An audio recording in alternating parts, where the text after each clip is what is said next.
Hello friend, कैसे हैं? स्वागत है आप लोग आदर्श अकेडमी क्लासेस में। और आज जो है एनटीपीसी ग्रुप डी के लिए सेट लेके हाजिर है। सेट नंबर देखेंगे आज 46 नंबर से। मुझे जहां तक उम्मीद है मेरे भाई कि आप लोग एकदम तैयारी ईमानदारी से और अच्छे से तैयारी में भिड़ गए होंगे और तैयारी कर भी रहे होंगे।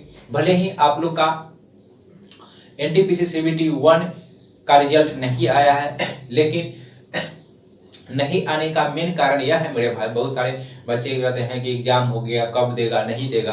तो मेन कारण यही है मेरे भाई कि अभी जो है सेंटर खाली नहीं है। क्योंकि जब भी एग्जाम दिया जाता है तो लिखता है कि short listed second CBT exam short listed 5 इतना डेट, 12/5 इतना डेट लिखता है। इसीलिए जो है अभी रिजल्ट नहीं दे रहा है। रेलवे मंत्रालय का कहना है, इसके लिए जो है हम वीडियो भी बनाए थे, उसमें एक बोर्ड में आके लगाए थे। तो रेलवे द्वारा जो है आरआरबी के द्वारा जवाब आया था कि एमटीएस के एग्जाम जो है चल रहा है, जिससे कहा हमारे पास जो है सीट अवेलेबल नहीं है, मतलब सेंटर खाली नहीं है। जैसे ही सेंटर खाली हो जाता है उसके बाद जो हम क्या करेंगे, सेंटर जो है बुक करेंगे। सेंटर बुक करेंगे और सेंटर जब बुक कर लेंगे तो तुरंत एक जो है रिजल्ट दे दिया जाएगा और सीबीटी 2 का एग्जाम का भी डेट जो है फिक्स कर दिया जाएगा और बहुत जल्द ले लिया जाएगा, यानी समय ज्यादा नहीं दिया जाएगा। अभी आपके सामने जो है वो बिहार क्या है, अभी आपके सामने बिहार एसआई का एग्जाम है। तो सारे वीडियो जो है जितने भी क्लास होते हैं उसका हर एक वीडियो बिना वीडियो स्किप किए हुए लास्ट तक ईमानदारी से देखिएगा और हर एक पॉइंट को नोट करने का कोशिश कीजिएगा मेरे भाई। क्योंकि परीक्षा में यहाँ से सवाल 100% परीक्षा में क्लास से ही टपकेगा ही टपकेगा। एमटीएस का एग्जाम हुआ, उसका एक वीडियो बनाए थे, 5 मार्च का एग्जाम हुआ था, उसमें भी जो है एग्जाम हुआ था अक्टूबर में, उसमें भी जो है परीक्षा में पूछा गया था। लगभग आपका सारे जो है क्लास से पूछा गया था जो फर्स्ट एग्जाम दिन हुआ था उसका। हालांकि एसएससी के एग्जाम को एनालाइज करने के लिए जो है बैग है एनालाइज जो है नहीं करा सकते हैं, फिर भी एक वीडियो जो उसका दिए थे आप लोग को। तो चलिए शुरू करते हैं बिना समय गए हुए और सारे क्वेश्चन बिना वीडियो स्किप किए हुए लास्ट तक देखिएगा। अगर मेरे चैनल को अभी तक सब्सक्राइब नहीं किए हैं तो प्लीज चैनल को सब्सक्राइब जरूर कर ले, ताकि हर एक वीडियो नोटिफिकेशन आप तक आसानी से पहुंचे। तो चलो शुरू करते हैं। जितने भी करंट अफेयर क्लास होता है, सारे करंट अफेयर क्लास जो है वो देखिए और सारे पॉइंट को जो अच्छे से नोट कर लीजिएगा। जितने भी करंट अफेयर क्लास चलते हैं वो सारे, आपका करंट अफेयर जो है एक भी बाहर नहीं जाएगा। उसके बाद जो साइंस में जो है चैप्टर 3 तक हो गया है, उसे भी जो है रेगुलर देखें, आपका साइंस भी बाहर नहीं जाएगा। देखिए पहला क्वेश्चन क्या कहता है, पहला क्वेश्चन कहता है कि किसी मनुष्य द्वारा पृथ्वी पर लगाया गया दाब महत्तम होगा यदि मनुष्य, कहता है कि किसी मनुष्य द्वारा पृथ्वी पर लगाया गया दाब महत्तम हो गया, यानी कोई पृथ्वी पर कोई व्यक्ति द्वारा जब दाब लगाएगा तो सबसे अधिक दाब क्या होगा। तो देखिए मान लीजिए कि व्यक्ति जो है बैठा हुआ है, बैटरी इस तरीके से बैठा हुआ है और व्यक्ति मान लीजिए कि यह व्यक्ति क्या हो गया मेरे भाई, यह व्यक्ति लेट गया और एक व्यक्ति जो है क्या है, एक के पैर पर खड़ा है, ठीक है, यह बैठा। तो देखिए जितना अधिक क्षेत्रफल हो, क्षेत्रफल की मान लीजिए कि क्षेत्रफल इतना अधिक है, तो जितना अधिक क्षेत्रफल होगा प्रेशर उतना कम होगा। प्रेशर क्या होगा मेरे भाई, उतना कम होगा।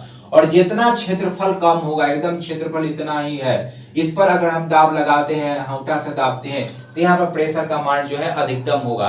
तो देखिए इसमें क्षेत्रफल सबसे कम क्या है, यहाँ देखिए 2 पैर पर बैठा हुआ है, ये व्यक्ति लेटा हुआ है तो इतना जगह छाप लिया, ठीक है, 2 पैर पर खड़ा है, 2 पैर पर बैठा होगा फिर भी इतना ही जगह छापेगा।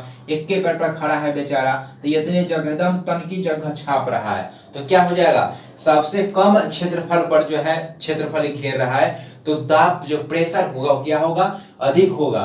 तो किसी मनुष्य द्वारा पृथ्वी पर लगाया गया दाब महत्तम कब होगा, जब एक पैर पर खड़ा हो। टेंशन निकल जाएगा आपका, एक पैर पर खड़ा हो, ठीक है। क्षेत्रफल जितना कम होगा दाब का प्रेशर, दाब जो है यानी प्रेशर का मान उतना अधिक होगा, दाब उतना अधिक होगा। क्षेत्रफल जितना अधिक, क्षेत्रफल अधिक हो जाएगा तो यहाँ पर दाब क्या हो जाएगा मेरे भाई, कम हो जाएगा। जितना क्षेत्रफल अधिक दाब कम। चलिए पहला क्वेश्चन कैसा निकल गया आपका, क्या हो गया, सी नंबर हो गया। चलिए दूसरा सवाल देखिए क्या कहता है। दूसरा सवाल कहता है ऊष्मा संवाहकता का गुणांक का आयाम होता है। तो पिछले क्लास में भी इस क्वेश्चन के बारे में डिस्कस किए थे कि ऊष्मा संवाहकता का गुणांक क्या होता है। तो इसका आंसर आपका हो जाएगा सी नंबर, ml t-3 और थीटा -1। इसका आंसर हो जाएगा आपका सी नंबर। कौन हो जाएगा? सी हो जाएगा। चलिए नोट कर लीजिए फटाफट। चलिए तीसरा क्वेश्चन की ओर बढ़ते हैं।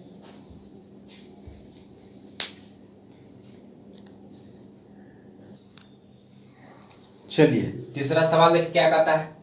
तीसरा नंबर सवाल कहता है कि एक पिंड को एक वृत्त में घुमाया जाता है।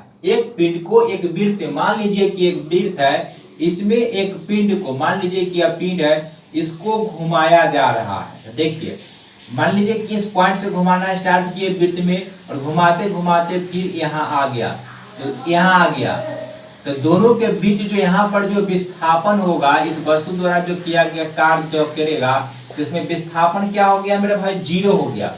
तो जब विस्थापन जीरो हो गया तो कार्य क्या हो जाएगा? शून्य हो जाएगा। मान लीजिए कि मोटरसाइकिल बाइक जो है यहाँ से चलना, बिंदु ए से चलना स्टार्ट किया और बिंदु तक बी तक गया और 20 किलोमीटर चला। इसका मतलब कि इसका डिस्टेंस जो विस्थापन कितना है? 20 किलोमीटर दिया गया है, कार्य किया। लेकिन इसमें विस्थापन जहां से शुरू किया वहीं ही आके पहुंच गया, तो विस्थापन जीरो। तो जब विस्थापन जीरो होगा मेरे भाई तो कार्य क्या होगा मेरे भाई? जीरो हो जाएगा। क्या इसका आंसर क्या हो जाएगा?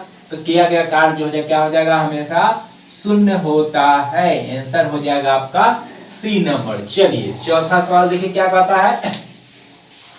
चौथा सवाल कहता है कि स्तनधारियों में पाए जाने वाले लसिका गांठों का प्रमुख कार्य क्या होता है? तो देखिए स्तनधारियों में जो है लसिका गांठ जो पाया जाता है, और लसिका गांठ पाया जाता है, इसका मुख्य काम होता है WBC का निर्माण करना। किसका निर्माण करना? WBC का निर्माण करना। WBC जो है शरीर में रोग प्रतिरोधक क्षमता को डेवलप करता है, और किसी भी तरह का खाना चाहे नाखून किसी भी माध्यम से हमारे अंदर खाना के द्वारा किसी माध्यम से जब कोई जीवाणु या वायरस चला जाता है तो उसे लड़ने का काम कौन करता है? WBC करता है, व्हाइट ब्लड कार्बोसेल जो है करता है। इसे मानव शरीर का पुलिसमैन के नाम से जाना जाता है। तो कहता है कि में पाए जाने वाले लसिका गांठों का प्रमुख कार्य क्या होता है? इसका प्रमुख कार्य हो जाएगा WBC के निर्माण करना। ठीक है, बात करते हैं RBC, रेड ब्लड कार्बोसेल। RBC जो है इसका मुख्य काम होता है ऑक्सीजन का परिवहन करना। सारे पॉइंट अच्छे से नोट कर लीजिएगा। चलिए नेक्स्ट सवाल देखते हैं।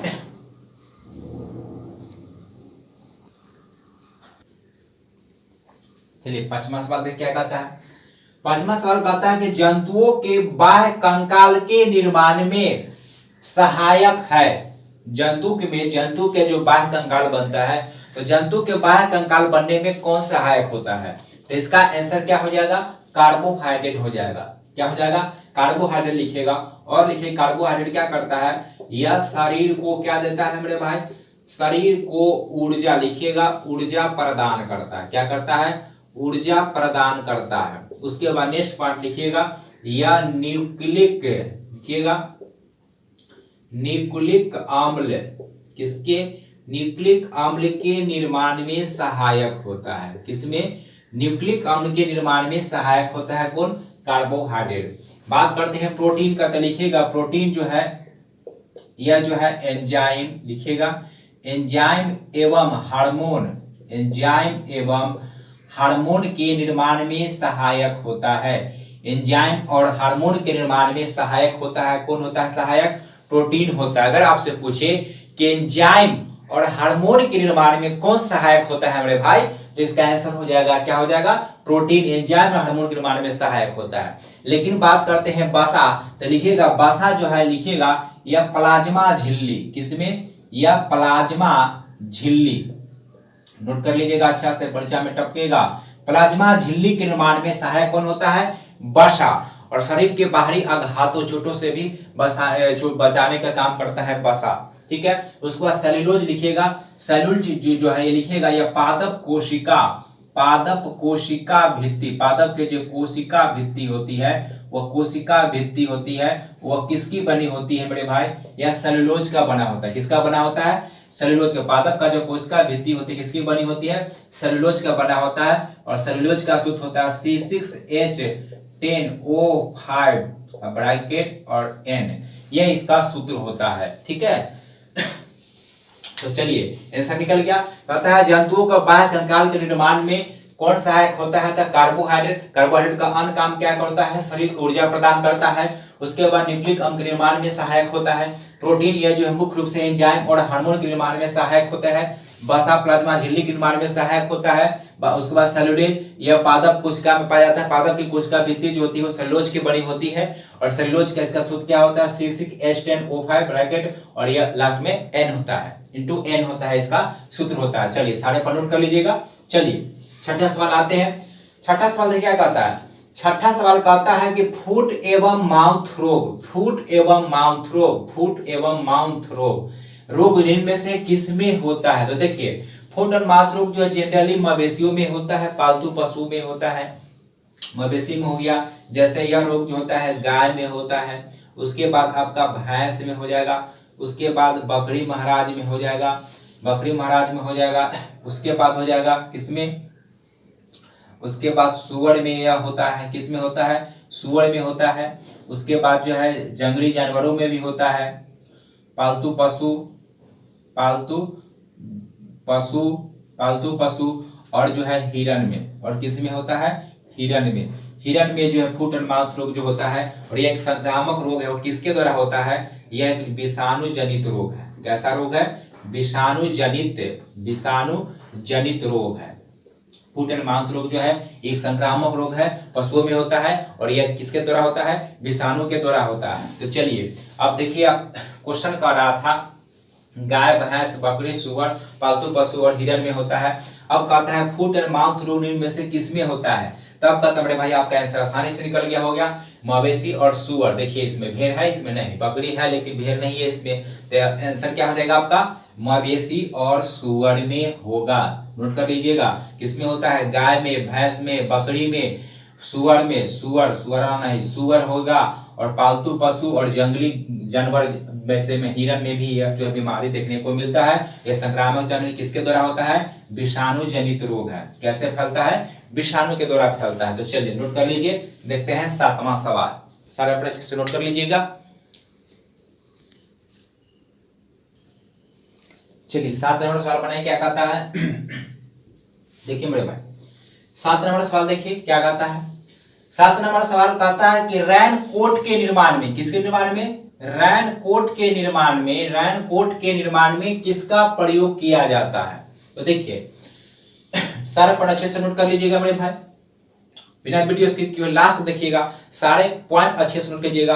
परीक्षा में 100% टपकेगा यहाँ सीधे क्वेश्चन। देखिए कहता है रैन कोट के निर्माण में किसका प्रयोग किया जाता है। तो रैन कोट के निर्माण में तो प्रयोग किया जाता है किसका, पीवीसी का प्रयोग किया जाता है। पीवीसी का प्रयोग क्या होता है लिखिएगा, पॉलीविनाइल क्लोराइड। क्या होता है फुल फॉर्म, पॉलीविनाइल क्लोराइड जो है इसका फुल फॉर्म होता है। उसके बाद लिखिएगा तो रैन कोट निर्माण में किसका प्रयोग किया जाता है, पीवीसी का निर्माण किया जाता है। उसके बाद लिखिएगा पानी के पाइप, पानी के जो पाइप होते हैं उसके निर्माण में भी किसका प्रयोग किया जाता है, पीवीसी का प्रयोग किया जाता है। किसका प्रयोग किया जाता है, पीवीसी का प्रयोग किया जाता है और रैन कोट के निर्माण में भी किया जाता है। बात करते हैं बैकेलाइट का, तो लिखिएगा बैकेलाइट में लिखिएगा आपका कंघी, क्या हो जाएगा, कंघी। उसके बाद बिजली का स्विच, बिजली का स्विच हो गया, कंघी के निर्माण में, बिजली के स्विच के निर्माण में। उसके बाद बर्तन का जो हैंडल बना होता है, क्या बना होता है, बर्तन का हैंडल, नोट कीजिएगा, बर्तन का जो हैंडल बना होता है, हैंडल, इसमें किसका प्रयोग करते हैं, बैकेलाइट का प्रयोग करते हैं। किसका, बैकेलाइट में। बैकेलाइट का प्रयोग किसमें करते हैं, कंघी के निर्माण में होता है। उसके बाद बिजली का स्विच में, बिजली से संबंधित जितने भी स्विच बनते हैं वो उसमें निर्माण किया जाता है। उसके बाद बर्तन का हैंडल, जैसे कुकर का हैंडल लगा होता है, ठीक है, स्पेन का हैंडल जो लगा होता है प्लास्टिक का, वो सभी जो बर्तन का हैंडल बना होता है इसका बना होता है, बैकलाइट का बना होता है। उसके बाद लिखिएगा नायलॉन में, सी वाला में लिखिएगा, नायलॉन में लिखिएगा कपड़ा किसका बना होता है, नायलॉन का बना होता है। उसके बाद लिखिएगा टूथब्रश जो हम लोग प्रयोग करते हैं, टूथब्रश। उसके बाद लिखिएगा क्या, रस्सी, क्या लिखिएगा, रस्सी। तो कपड़ा, टूथब्रश और रस्सी किसका बना होता है मेरे भाई, नायलॉन का बना होता है। जबकि कंघी, बिजली का स्विच, बर्तन का हैंडल किसका बना होता है, बैकलाइट का बना होता है। और रैन कट हो जाएगा, पानी के पाइप किसका बना होता है, पीवीसी का बना होता है। और लास्ट वाला जो है पार्टीशंस का प्रयोग जो होता है, इसका प्रयोग लिखिएगा, इसका प्रयोग जो है वह प्लास्टिक मेल्डिंग में प्रयोग किया जाता है। प्लास्टिक मेल्डिंग लिखिएगा, प्लास्टिक मेल्डिंग में किसका प्रयोग करते हैं? पार्किसिन का प्रयोग करते हैं। तो सारे परीक्षा की दृष्टि से इंपोर्टेंट नंबर है भाई, नोट कर लीजिएगा। तो पीवीसी किसका बनाता है? पानी के पाइप। और रेनकोट किसका बना होता है? पीवीसी का। पीवीसी का फुल फॉर्म क्या होता है मेरे भाई? पॉलीविनाइल क्लोराइड होता है। उसका बैकलाइट का कंघी, बिजली का स्विच और बर्तन का हैंडल बना होता है। उसके बाद नायलॉन की बात करें, कपड़ा, टूथब्रश और रस्सी किसका बना होता है? नायलॉन का बना होता है। और पार्किस का प्रयोग किसमें करते हैं? प्लास्टिक मेल्डिंग में जो है इसका प्रयोग किया जाता है। चलिए ये सवाल देखते हैं। 8वां सवाल देखिए क्या कहता है। 8वां सवाल कहता है किसी ठोस वस्तु को गर्म करने से उसका सीधे गैसीय रूप में बदल जाना क्या कहलाता है? बनाइए तो आपने किससे क्या हो जाएगा मेरे भाई?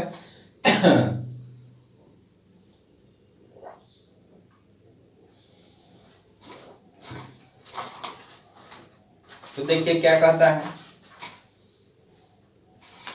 कहता है कि किसी ठोस वस्तु को गर्म करने पर सीधे गैसीय अवस्था में बदल जाना क्या कहलाता है? यह कहलाता है आपका ऊध्रुपातन कहलाता है। क्या कहलाता है? ऊध्रुपातन। कुछ ऊध्रुपातन का उदाहरण लिख लीजिए, पूछता है। पहला लिखिएगा आयोडीन। क्या लिखिएगा? आयोडीन। उसके बाद लिखिएगा कपूर। उसके बाद लिखिएगा अमोनिया। क्या लिखिएगा? अमोनिया हो गया, आयोडीन हो गया, कपूर हो गया, अमोनिया हो गया। उसके बाद लिखिएगा नेप्थेलीन। उसके बाद लिखिएगा उसके बाद लिखिएगा फेरोसीन। ये सभी जो पदार्थ है वो क्या है? ये सभी पदार्थ क्या है? ऊध्रुपातन पदार्थ है। ठीक है, आयोडीन हो गया, कपूर हो जाएगा, अमोनिया हो गया, नेप्थलीन हो जाएगा और फेरोसीन, ये सभी ऊध्रुपातन का उदाहरण है। तो कहता है किसी ठोस वस्तु गर्म करने पर सीधे वाष्प में बदल जाना क्या कहलाता है? ऊध्रुपातन कहलाता है। ऊध्रुपातन का उदाहरण जो है, सारे उदाहरण नोट कर लीजिएगा, ये परीक्षा में बार बार पूछता है कि निम्नलिखित में से कौन ऊध्रुपातन है या ऊध्रुपातन का उदाहरण आपसे पूछेगा। ठीक है, अगर बात करते हैं ठोस का, तो अगर आपसे पूछे कि ठोस में उष्मा का जो संचयन होता है वो किस विधि के द्वारा होता है संचालन, तो लिखिएगा ठोस में उष्मा का संचालन जो होता है वह चालन विधि से होता है। किस विधि से होता है? चालन विधि से होता है। और ठोस का जो होता है, ठोस का क्या होता है? तो लिखिएगा ठोस का आकार और आयतन दोनों निश्चित होता है। ठोस का जो आकार और आयतन जो है दोनों निश्चित होता है। चलिए सारे अपने नोट कर लीजिएगा। चलिए नेक्स्ट सवाल देखते हैं।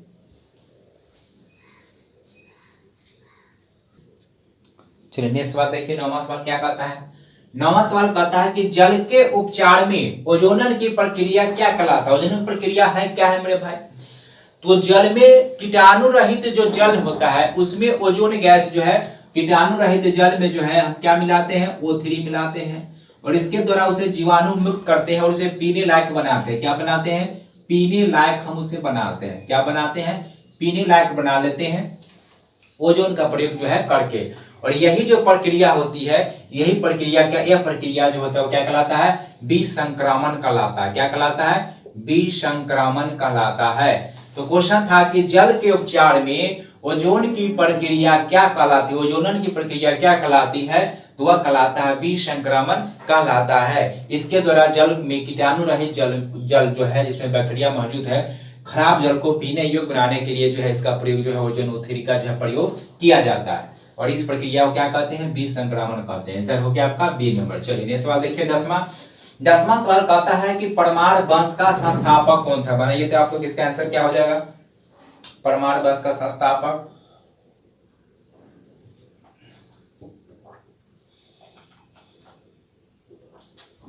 चलिए, तो परमाणु वंश का जो संस्थापक हो जाएगा वह हो जाएगा उपेंद्र राज। इसका आंसर क्या हो जाएगा? उपेंद्र राज। इसकी राजधानी लिखिएगा, इसकी राजधानी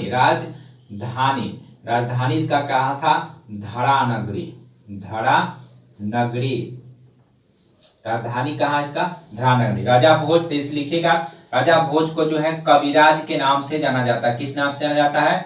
कविराज के नाम से राजा भोज को जाना जाता है। लिखिएगा। और राजा भोज ने अपने राजधानी में, लिखिएगा कि अपने राजधानी में राजा भोज ने अपने राजधानी में जो है लिखिएगा सरस्वती मंदिर का जो है निर्माण करवाया था। नोट कर लीजिएगा अच्छे से। राजा भोज को कविराज के नाम से जाना जाता है, कविराज को उपाधि दिया गया था राजा भोज को। राजा भोज जो है अपनी राजधानी में किसका निर्माण करवाया था, सरस्वती मंदिर का जो है निर्माण करवाया था। बात करते हैं नन्नू का, तो नन्नू के बारे में लिखिएगा, यह जो है चंदेल चंदेल वंश के संस्थापक है। किस वंश के, चंदेल वंश के संस्थापक कौन है, तो नन्नुक भाई है। संस्थापक कौन है, नन्नुक। चंदेल वंश संस्थापक कौन हो जाएगा, नन्नुक हो जाएगा। ठीक है, राजा भोज कविराज को उपाधि दिया गया था। ये अपनी राजधानी में सरस्वती मंदिर का निर्माण करवाया। और परमार वंश के जो है संस्थापक कौन हो जाएगा, तो इसका आंसर हो जाएगा उपेंद्र। राजधानी कहाँ है, राजधानी कहाँ है, धरानगरी। चंद्रदेव को लिखिएगा, तो चंद्रदेव जो लिखिएगा गहरवाल वंश, लिखिएगा गहरवाल वंश के संस्थापक कौन था, चंद्रदेव था। ठीक है, गढ़वाल वंश का संस्थापक कौन था, गढ़वाल वंश का संस्थापक जो है चंद्रदेव था। सारे प्रश्न कर लीजिएगा। चलिए 10 नंबर का आंसर हो गया आपका ए नंबर, उपेंद्रराज परमार वंश के संस्थापक। चलिए नोट कर लीजिए सारे पॉइंट। चलिए नेक्स्ट सवाल देखते हैं। चलिए 11 नंबर सवाल देखिए क्या कहता है, बनाइए आप लोग। 11 नंबर सवाल कहता है कि सबसे पहले शुद्ध अरबी सिक्के जो है किसके द्वारा जारी किया गया था, तो इसका आंसर हो जाएगा आपका इल्तुतमिश के द्वारा। कौन जारी किया था, इल्तुतमिश जारी किया था शुद्ध अरबी सिक्के। शुद्ध अरबी सिक्के जो इल्तुतमिश के द्वारा जारी किया गया था। उसके बाद लिखिएगा, पहला पॉइंट लिखिएगा, इल्तुतमिश जो है वह लिखिएगा कुतुब मीनार। किसका, कुतुब मीनार का कार्य जो है पूरा करवाया। लेकिन कुतुब मीनार का नींव किसने डलवाया था, कुतुबुद्दीन ऐबक ने निर्माण उसका नींव डाला। चौगान खेलते समय घोड़े पर से गिरकर कुतुबुद्दीन ऐबक की मृत्यु हो जाती है। लेकिन उसके बाद कुतुब मीनार का जो है कार्य पूरा करवाता है कौन, इल्तुतमिश करवाता है। दूसरा पॉइंट लिखिएगा 40 से, उसको लिखिएगा 40 सरदारों का, 40 सरदारों का जो है एक संगठन बनाया, जिसे जो है लिखिएगा, जिसे तिरकान ए चिहलगानी के नाम से जाना गया। ठीक है, उसके बाद लिखिएगा कि सर्वप्रथम दिल्ली के अमीरों का जो है दोहन शुरू किया किसने, इल्तुतमिश ने। यह प्रमुख था इल्तुतमिश के द्वारा। तांबा का टाका जितल जो है इल्तुतमिश के द्वारा ही चलाया गया था। ठीक है, तो सबसे पहले शुद्ध अरबी सिक्के किसके द्वारा जो है जारी किया गया, तो आंसर हो जाएगा आपका इल्तुतमिश हो गया। चलिए नेक्स्ट सवाल देखते हैं। कहता है बुध ग्रह का परिभ्रमण समय कितना है। बनाइए तो आप लोग इसका आंसर क्या होगा मेरे भाई। मुझे उम्मीद है कि बहुत सारे बच्चे गलती भी करेंगे, फटाफट बनाइए तो आप लोग इसका आंसर। देखिए यहाँ पर दो पॉइंट यहाँ पर देखेंगे। एक तो देखेंगे परिभ्रमण काल और एक देखेंगे परिक्रमण काल। परिभ्रमण काल क्या होता है मेरे भाई, परिभ्रमण काल होता है, मान लीजिए कि कोई जो ग्रह जो है मान लीजिए कि ग्रह, तो कोई ग्रह जो है अपने धुरी पर, मान लीजिए कि धुरी अपने धुरी पर जब चारों ओर घूमता है तो इसे कहते हैं परिभ्रमण काल कहते हैं। ठीक है, और ग्रह जो है वह सन, सूरज के चारों ओर जो है कोई ग्रह, मान लीजिए कि अर्थ है, यह सूरज के चारों ओर जो है भ्रमण करेगा, तो इसको कहते हैं, हम क्या कहते हैं, परिक्रमण काल। इसको कहते हैं परिक्रमण काल। क्या कहते हैं, परिक्रमण काल कहते हैं। क्या कहते हैं, परिक्रमण काल कहते हैं। ठीक है, और परिभ्रमण काल का दिन रात होता है, लेकिन सूर्य के चारों तरफ जो घूमता है परिक्रमण काल, इसके कारण जो है ऋतु परिवर्तन जो होता है वो किसके कारण होता है, वह ग्रह के परिक्रमण काल के कारण ही होता है। तो समझ गए होंगे अब परिभ्रमण काल क्या होता है, परिक्रमण काल क्या होता है मेरे भाई। अब यहाँ पर कहता है कि बुध ग्रह का परिभ्रमण काल कहने का मतलब कि अपने धुरी पर, किस पर, अपने धुरी पर घूर्णन कर रहा है। तो अपने धुरी पर घूर्णन करने में इसको कितना समय लगता है, 58.6 दिन लगता है, 58.6 दिन लगता है। लेकिन परिक्रमण काल सूर्य के चारों तरफ घूमने में जो है ना वो 88 दिन लगता है। बहुत सारे बच्चे यहाँ पर कंफ्यूज भी होंगे, आंसर 88 दिन भी लगाए होंगे मेरे भाई, लेकिन 88 दिन यहाँ मेरे भाई परिक्रमण काल है, ना कि परिभ्रमण काल है। उसके बाद लिखिए 243 दिन जो होता है यह किसका है, तो शुक्र का। लिखिएगा शुक्र का जो परिभ्रमण काल होता है वह 243 दिन है। और सबसे कम समय में अपने धुरी पर कोई ग्रह अगर घूर्णन करता है, परिभ्रमण करता है, तो वह है बृहस्पति। तो कितना देर में, तो बृहस्पति मात्र 9.9 घंटा, यानी लगभग 10 घंटा कह सकते हैं। बृहस्पति ग्रह जो है वह मात्र अपने धुरी पर 9.9 घंटा में ही जो है वो अपना पूरी चक्कर जो है कर लेता है। परीक्षा की दृष्टि से सारे पॉइंट इंपोर्टेंट है बड़े भाई, सारे पॉइंट नोट कर लीजिएगा। चलिए नेक्स्ट सवाल की ओर बढ़ते हैं।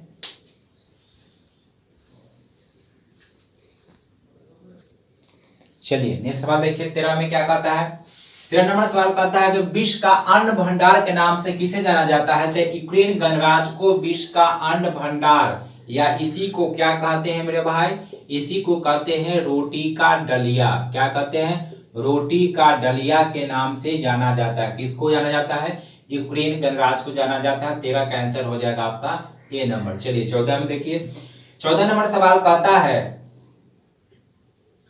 कि यूरोप का भारत के नाम से जाना जाता है। मतलब यूरोप का भारत के नाम से किसे जाना जाता है, तो यूरोप के भारत के नाम से इटली को जाना जाता है। अब यूरोप के भारत के नाम से इटली को इसलिए जाना जाता है कि नोट कीजिएगा, इटली जो है यह भारत के तरह, इटली जो है भारत के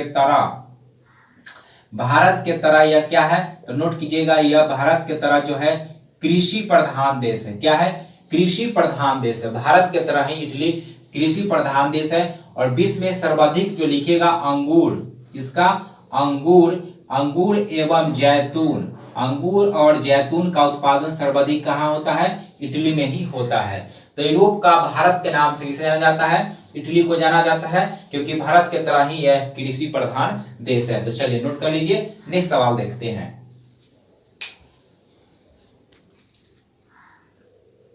चलिए नेक्स्ट सवाल देखिए 15 में क्या कहता है मेरे भाई। 15 नंबर सवाल कहता है ग्रीनलैंड की अवस्थिति है। मतलब ग्रीनलैंड कहाँ अवस्थित है, ग्रीनलैंड कहाँ स्थित है, बनाइए तो आप लोग इसका आंसर क्या हो जाएगा, ग्रीनलैंड कहाँ अवस्थित है।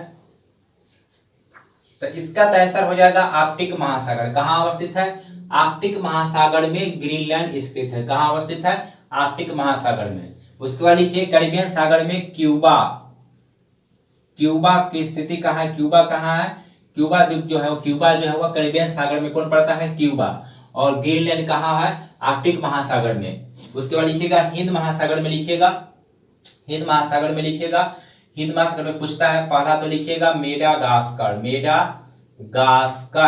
मेडागास्कर द्वीप कहाँ है, मेडागास्कर कहाँ पड़ता है, हिंद महासागर में पड़ता है, कौन, मेडागास्कर। उसके बाद लिखिएगा बोर्नियो, क्या लिखिएगा, बोर्नियो, क्या लिखना है, बोर्नियो। उसके बाद लिखिएगा सुमात्रा, तो मेडागास्कर हो गया, सुमात्रा और बोर्नियो तीनों के कहाँ है, तीनों कहाँ है, हिंद महासागर में पड़ता है। ग्रीनलैंड आर्कटिक महासागर में पड़ता है। कैरिबियन सागर में कौन पड़ता है, क्यूबा पड़ता है। और डी में लिखिएगा उत्तरी अटलांटिक महासागर में, लिखिएगा तो उत्तरी अटलांटिक महासागर में लिखिएगा आइसलैंड, कौन पड़ता है, आइसलैंड। और दूसरा लिखिएगा आयरलैंड, या इसका अवस्थिति कहाँ है, उत्तरी अटलांटिक महासागर में है। सारे पर अच्छे से नोट कर लीजिएगा, परीक्षा दृष्टि से सारे पर इंपोर्टेंट है, परीक्षा में यहाँ से सवाल टपकेगा। तो चलिए नेक्स्ट सवाल देखते हैं। 16 नंबर सवाल कहता है KLSA कंपोजिट किस देश का शेयर मूल्य सूचकांक है। यह कहाँ का है, तो यह है मेरे भाई कहाँ का, मलेशिया का। आंसर हो जाएगा मलेशिया का। लंदन का क्या है, लंदन का जो है फिट से 100 कहाँ का है, लंदन का। ताइवान का क्या है, 10, ताइवान का क्या है, 10 है। फिट से 100 कहाँ का है, फिट से 100 कहाँ का है, लंदन का है। अब बात करते हैं इंडोनेशिया का, तो लिखिएगा इंडोनेशिया का क्या है, जकार्ता कंपोजिट। इंडोनेशिया का क्या है, जकार्ता कंपोजिट, जकार्ता इंडोनेशिया का क्या है, तो जकार्ता कंपोजिट जो है इंडोनेशिया का है। लेकिन KLSA कंपोजिट जो है वो मलेशिया का। लंदन का फिर से 100 है और ताइवान का शेयर मूल्य सूचकांक क्या है, 10 है। सारे पर नोट कर लीजिएगा। चलिए नेक्स्ट सवाल देखते हैं। चलिए मेरे भाई 17 नंबर बनाइए, तो क्या कहता है मेरे भाई, सारे पर ईमानदारी से नोट करिए मेरे भाई। और एक बात मेरे भाई, जब भी पढ़ते क्या होता है ना कि हम लोग पढ़ते हैं, स्टूडेंट सारे पढ़ते हैं, तो बहुत सारे स्टूडेंट पढ़ते थक जाते हैं, पढ़ने का मन नहीं करता है, माइंड जो है बोर हो जाता है। इससे भी क्या करें आप लोग जो है थोड़ा सा आपको जो गाना पसंद है वो गुनगुनाइए, या मोबाइल फुल साउंड में बजाकर खूब मस्ती से, बहुत सारे होता है कि हेडफोन खूब मस्ती से डांस करके अपना जो है सुनेगा मस्ती से। तो 5 मिनट या 2 मिनट का एक गाना सुनिए, माइंड एकदम जो है रिफ्रेश हो जाएगा, उसको एकदम अच्छा से एकदम याद जो होगा फटाफट याद होता है। ठीक है, आता है ना गाना गाने मेरे भाई? चलिए। तू बेवफा है जो मैं जाने जाता, तुझसे मैं दिल न लगाता, इस तरीके से गुनगुनाते रहे। चलिए देखिए 17 नंबर सवाल देखिए क्या कहता है। 17 नंबर सवाल कहता है कि अप्रत्यक्ष कर का उदाहरण है। देखिए तो पहला क्या है, सीमा शुल्क है, केंद्रीय उत्पाद शुल्क है और केंद्रीय बिक्री कर है। तो इसका आंसर जो हो जाएगा सब हो जाएगा। सभी के सभी क्या है, सभी का सभी जो है यह अप्रत्यक्ष कर का उदाहरण है और सभी जो है केंद्र सरकार का अप्रत्यक्ष कर का उदाहरण है। चलिए नेक्स्ट सवाल देखिए 18 नंबर सवाल क्या कहता है। 18 नंबर सवाल कहता है कि निर्वाचन का उल्लेख संविधान के किस भाग में है। तो निर्वाचन का उल्लेख संविधान के किस भाग में है। तो निर्वाचन का उल्लेख संविधान के भाग कै में है, भाग 15 में है। भाग 17 में किसका उल्लेख है, भाग 17 में भाषा का उल्लेख है। भाग 18 में लिखिएगा आपात उपबंध किसका है, आपात उपबंध का उल्लेख भाग किस में है, 18 में है। ठीक है, और भाग 15 में निर्वाचन हो गया। और भाग 8 में लिखिएगा राज्य संघ राज किसका क्या है, संघ राज। ठीक है, भाग 8 में किसका उल्लेख है, संघ राज क्षेत्र, संघ राज क्षेत्र, संघ राज क्षेत्र का उल्लेख भाग 8 में है। भाग 15 में क्या हो गया, निर्वाचन हो गया। भाग 17 में किसका उल्लेख है, भाग 17 में हो जाएगा भाषा का। और आपात उपबंध का संबंध किस में है, भाग 18 में। चलिए नोट कर लीजिए। चलिए देखते हैं लास्ट 2 सवाल और बचा।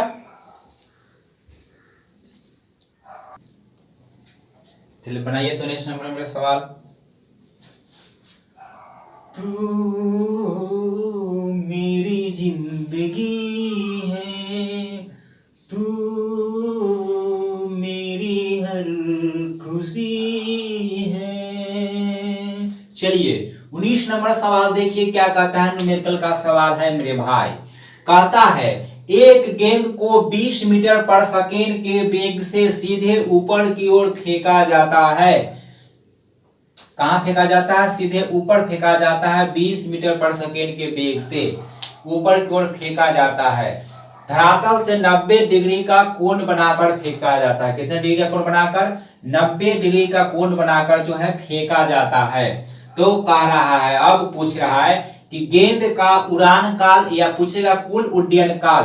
प्रोजेक्टाइल मोशन में पढ़ाए थे उड्डयन काल, सारे पॉइंट वहां पर बताए थे, न्यूमेरिकल भी कराए थे मेरे भाई। अगर आप उड्डयन काल वाले या प्रोजेक्टाइल मोशन वीडियो नहीं देखे हैं तो वो क्लास जाकर जो वीडियो अपलोड प्लेलिस्ट में जाकर खोज को उसे अवश्य देख लीजिएगा। वहां से आपका एक भी न्यूमेरिकल जो 100% गारंटी है नहीं छूटेगा। तो चलिए 1 मिनट के समय दिया जाता है, फटाफट इसका आंसर बनाइए। तो क्या हो जाएगा इसका आंसर, 1 मिनट के अंदर जल्दी इसका आंसर जो है बनाइए। 2 सेकंड है, 16 सेकंड, 4 सेकंड और 20 सेकंड है। ये कई बार जो है टेस्ट में बता चुके हैं, डिस्कशन में आ चुका है। चलिए बनाइए तो इसका आंसर क्या हो जाएगा।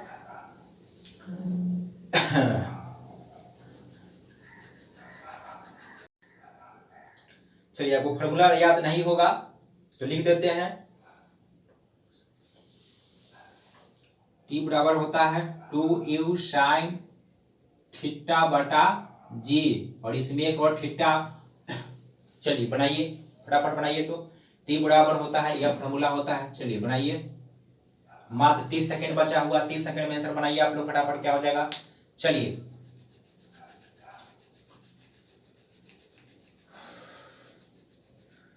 तू बेवफा है जो मैं जाने जाता, तुझसे दिल न लगाता। देखिए मेरे भाई समय खत्म हो गया। कह रहा है कि एक गेंद को धरातल से 20 मीटर पर सेकेंड के वेग से ऊपर फेंका जाता है, 90 डिग्री के कोण से फेंका जा रहा है। तो बताए थे कि इस स्थिति में उड्डयन काल बताए थे, प्रोजेक्टाइल मोशन पढ़ाया तो उड्डयन काल बताए थे। उसमें T बराबर होता है 2u sin थीटा, और sin थीटा यहाँ पर क्या हो जाएगा, sin थीटा का मान हो जाएगा 90 डिग्री।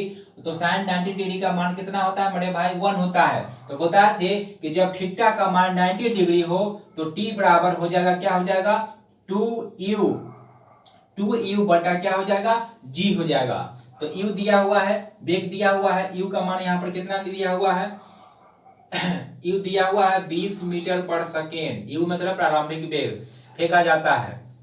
और g का मान जो है g का मान क्वेश्चन में g का मान देखना पड़ेगा मेरे भाई, कितना दिया हुआ था। हाँ, g का मान जो है इसमें 10 मीटर पर सेकेंड दिया हुआ है। g दिया हुआ है 10 मीटर पर सेकेंड स्क्वायर दिया हुआ है, ठीक है। तो g का मान यहाँ क्या हो जाएगा, 10 मीटर पर सेकेंड स्क्वायर, बस कुछ नहीं, बन गया 2 हो जाएगा, u हो जाएगा 20 और g का मान 10, शून्य से शून्य गया मेरे भाई कहाँ, बोरा में गया, 2 दूना 4 सेकेंड। आंसर कितना निकल गया मेरे भाई, 4 सेकंड। देखिए मेरे भाई, न्यूमेरिकल कुछ भी नहीं है, न्यूमेरिकल एकदम इजी है मेरे भाई, कुछ भी है न्यूमेरिकल, बस कुछ भी नहीं है। बस टॉपिक वाइज जितने भी न्यूमेरिकल आते हैं उसका सारे वीडियो लास्ट तक देखिएगा, पूरा वीडियो एकदम देखिए और इसे कॉपी में नोट कर लीजिए। देखिए एकदम कुछ भी नहीं है, बस याद रखना है t बराबर जो है 2u sin थीटा बटा g होता है, 2u बराबर 2u sin थीटा बटा g, 2u sin थीटा बटा g होता है। जब थीटा 90 डिग्री, जब थीटा 90 डिग्री हो, sin थीटा का मान 90 डिग्री हो तो 2u बटा g निकाल देंगे। यहाँ से हमारा कुल उड्डयन काल जो है उड़ान काल पूछता है, उड्डयन काल देगा, उड़ान काल देगा, कुल उड्डयन काल, उड़ान काल, तो इस तरीके से बनाएंगे मेरे भाई। कोई हिसाब में ज्ञान नहीं है, बशर्ते आप रेगुलर आदर्श एकेडमी क्लासेस पर रेगुलर क्लास करें। अपने दोस्ती साथी भी सब्सक्राइब नहीं किए हैं तो सब्सक्राइब जरूर कर ले। चलिए देखते हैं आज का लास्ट सवाल 20 नंबर, नोट कर लीजिए इसे।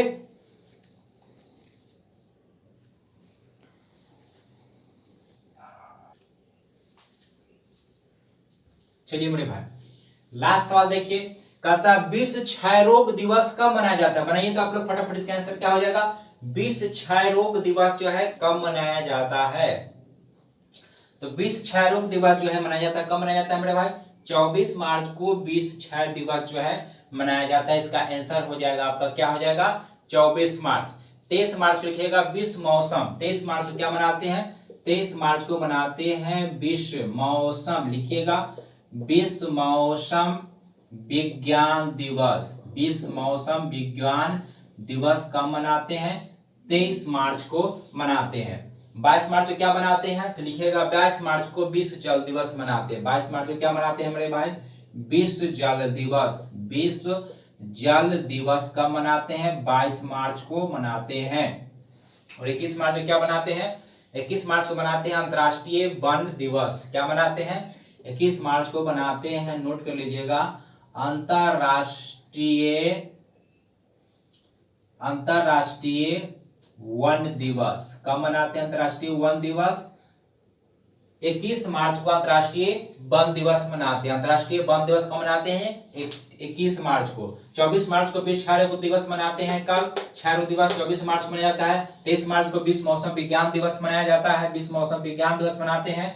उसके बाद 22 मार्च को विश्व जल दिवस मनाया जाता है और 21 मार्च को अंतरराष्ट्रीय वन दिवस मनाया जाता है मेरे भाई।